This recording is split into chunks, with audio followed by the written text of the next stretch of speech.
Hi అండి అందరికీ Sunday special అయితే నాటుకోడి పులుసు అయితే ప్రిపేర్ చేసామండి. చాలా అంటే చాలా టేస్టీగా ఉంటుంది. మనకి నార్మల్ బాయిలర్ కోడితో పోల్చుకుంటే ఈ నాటుకోడి పులుసు అనేది చాలా టేస్టీగా ఉంటుందండి. బగారా రైస్ ప్రిపేర్ చేసి నాటుకోడి పులుసు అయితే పెట్టామన్నమాట. ఇంక ఇప్పుడు లేట్ చేయకుండా ప్రాసెస్లోకి అయితే వెళ్ళిపోదాము. ముందుగా అయితే స్టవ్ చేసుకొని పాత్ర అయితే పెట్టేసుకుందామండి. ఇంకా మాకు నార్మల్ స్టవ్ మీద అయితే లేట్ అవుతుంది, కొంచెం ఎక్కువ క్వాంటిటీ అనేసి పెద్ద స్టవ్ అయితే కనెక్ట్ చేసుకున్నాం అనమాట. ఇంకా 2.5-3 కిలోల వరకు అయితే పడిందండి కోడి అయితే మాత్రం. కూర కొంచెం ఎక్కువ క్వాంటిటీలో ఉంటుంది కదా, అందుకోసం అన్నట్టు పెద్ద పాత్ర పెట్టేసుకొని పెద్ద స్టవ్కి అయితే కనెక్ట్ చేసేసాము. ఇక్కడైతే ఒక 4-5 టేబుల్ స్పూన్ల వరకు అయితే ఆయిల్ వేసేసుకున్నాము.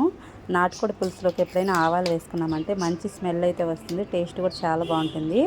ఇంక ఇప్పుడు ఆవాలు చిటిపల్లాని తర్వాత సన్నగా పొడవుగా కట్ చేసుకున్న ఉల్లిపాయ ముక్కలు వేసేసుకున్నాం. నేనైతే ఇక్కడ 3 పెద్ద సైజు ఆనియన్స్ అయితే తీసుకున్నాను. ఈ విధంగా సన్నగా పొడవుగా కట్ చేసుకున్న ఉల్లిపాయ ముక్కలన్నీ కూడా వేసేసుకొని బాగా బ్రౌన్ కలర్ వచ్చేంత వరకు కూడా ఫ్రై చేసేసుకున్నామండి. మా అత్తమ్మ అయితే సింపుల్గా న్యాచురల్ స్టైల్లో చేస్తారు. చాలా అంటే చాలా టేస్టీగా ఉంటుందన్నమాట. నాటుకోడి పులుసు కావచ్చు, చేపల పులుసు చాలా బాగా చేస్తారు. ఇప్పుడు ఉల్లిపాయ ముక్కలు అయితే బాగా బ్రౌన్ కలర్ వచ్చేంత వరకు ఫ్రై చేసుకుందామండి. మనకి నాన్ వెజ్ కర్రీస్ ఏవైనా కానీ ఉల్లిపాయ ముక్కలు బాగా ఫ్రై అయ్యాయంటే కర్రీ అనేది టేస్ట్ చాలా బాగుంటుంది. చూస్తారు కదా, ఆల్మోస్ట్ ఫ్రై అయిపోయాయి అన్నమాట. ఇది పెద్ద స్టవ్ కాబట్టి అసలు మనకి టైం అనేది ఎక్కువ పట్టదండి.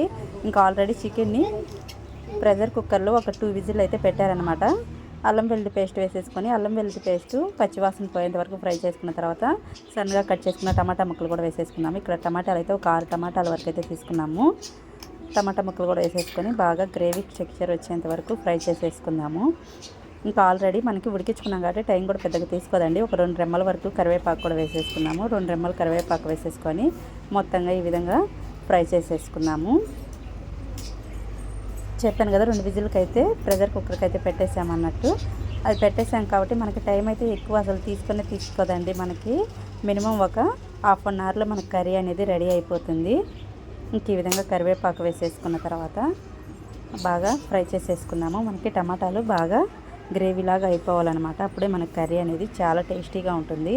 చాలా ఫాస్ట్గా అయిపోయిందండి. పెద్ద స్టవ్ కనెక్ట్ చేసేపాటికి టైం అనేది అసలు మనకి ఎక్కువ తీసుకోలేదన్నమాట.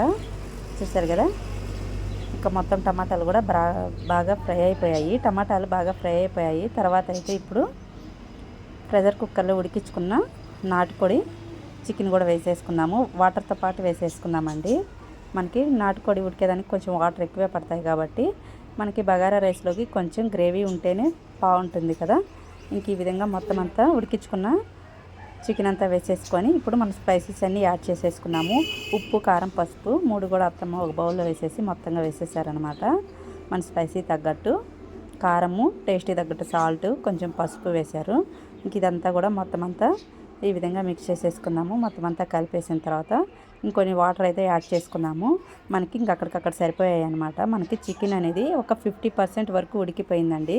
మనకి ఇంకా ఒక 40% కుక్ అవ్వాలన్నమాట. 40% కుక్ అయ్యేదానికోసం కొంచెం వాటర్ యాడ్ చేసుకొని ఉప్పు, కారాలు, మసాలాలు కూడా మొత్తం అంతా చికెన్కి పట్టాలి కదా, దానికోసం అన్నట్టు వాటర్ అయితే యాడ్ చేస్తున్నారు. ఒక 3 గ్లాసుల వరకు అయితే వాటర్ అయితే యాడ్ చేశారండి. ఇంకా పిల్లలు ఏమైనా పులుసే కావాలని అంటారు. నాటుకోడి పులుసులోకి పులుసు కొంచెం ఎక్కువ ఉంటేనే బాగుంటుంది కదా, అందుకన్నట్టు వాటర్ అయితే యాడ్ చేసేసి ఒక 10 నిమిషాల పాటు మీడియం ఫ్లేమ్ మీద మూత పెట్టేసేసుకొని కుక్ చేసేసుకుందాము. మనకి త్వరగానే రెడీ అయిపోతుందండి. ప్రెషర్ కుక్కర్కి పెట్టేసాం కాబట్టి టైం అయితే అసలు ఎక్కువ తీసుకోదనమాట. చూసారు కదా, ఆల్మోస్ట్ అయితే ఉడకడం అయితే స్టార్ట్ అయిపోయింది. మంచి స్మెల్ అయితే వస్తుందండి మనకైతే కర్రీ అయితే మాత్రము. ఇంక కర్రీ రెడీ అయిపోయిన తర్వాత బగారా రైస్ అయితే స్టార్ట్ చేయాలి. ఇంకా ఫైనల్గా కొబ్బరి, ధనియా పౌడర్ అయితే వేసేసాము. కొబ్బరి, ధనియా పౌడరు, చెక్క, లవంగాలు వేసిన పొడి అనమాట. మొత్తం కూడా మిక్సీకి పట్టేసి వేసేసుకున్నామండి. ఇంక ఇవన్నీ వేయడంతో ఇంకా స్మెల్ అయితే హైలైట్ అయిపోయింది. అసలు మంచి స్మెల్ అయితే వస్తుంది.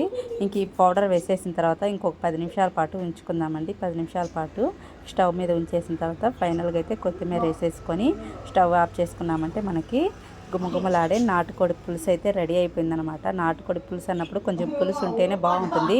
ఆయిల్ అంతా కూడా చూడండి సపరేట్ అయిపోయింది. ఇంక ఇప్పుడు కొత్తిమీర యాడ్ చేసేసుకున్నాము. కొత్తిమీర వేసేసుకొని స్టవ్ అయితే ఆఫ్ చేసేసుకున్నామంటే మనకి గుమగుమలాడే నాటుకోడి పులుసు అనేది రెడీ అయిపోయిందండి.